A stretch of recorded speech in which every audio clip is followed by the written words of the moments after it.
Hi again. Article 50 finally is set into its glacial motion with plenty of disappointments and frustrations to follow for Brexiters. Does this herald the demise of the one-time Party of the Future, UKIP?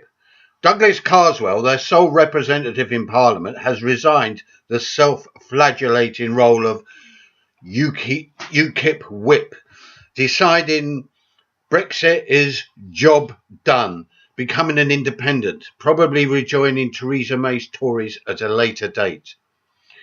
If there is another by-election in his Clacton seat, it all depends on the whim of Carswell himself. He'll probably be lined up against UKIP and Aaron Banks's, representing a new right-wing populist formation. Despite a three, possibly four-way right-wing split, Labour will trail, lucky to retain their deposit. Nigel Farage, miffed by Carswell blocking his presumed knighthood, yes, feudalism still thrives here in 2017, is vainly attempting to persuade Carswell into resigning his seat to prompt a by-election. But Carswell will probably just ease back into the Conservative Party, waiting for the assured victory in 2020. So, what of UKIP, whose main reason for existence has diminished considerably? Also, the 4 million of their votes are up for grabs, most probably going to the Tories eventually. The aptly named Paul Nuttall is steering UKIP to capturing the northern working class vote, but post-Stoke this has failed to materialise. The only other policy of UKIP that has any form of resonance is their anti-immigration stance, which did in the past deliver the BNP 2 Euro MPs. But that isn't enough to gain a toehold in our one-party electoral state and its first past-the-post system. UKIP need another big idea like Brexit, but they haven't got one. Given the absolute right-wing dominance of politics, with the Tories unassailable, something like championing an English Parliament with proportional representation might prove an attractive idea, in particular since other parts of the UK have regional assemblies.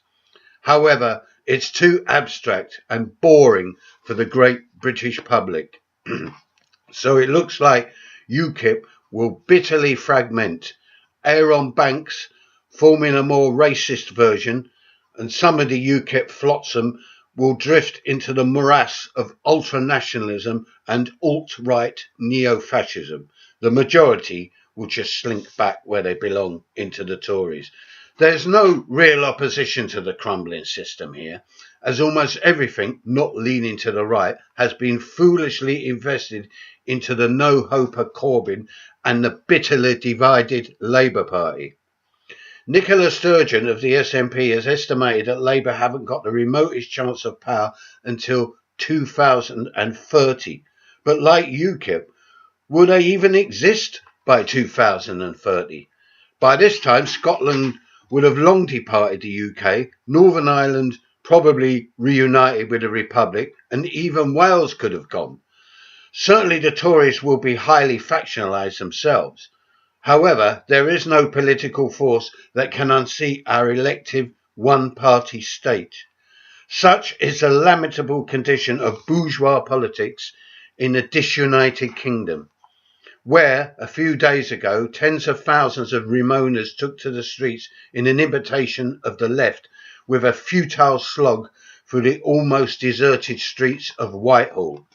Us anarchists have no truck with the turgid nonsense of bourgeois capitalist politics, although we'll comment on the absolute irrationality of it all. Not that hardly anyone listens, but we'll always be the first, as always, to recognise the stirrings of something like an English Spring or its equivalent, and be on the streets to extend it and prevent the left from wrecking it. Meanwhile, until things hot up, we'll continue with our barely noticed direct actions and pinprick attacks on the system until something, somewhere, gives. Bye.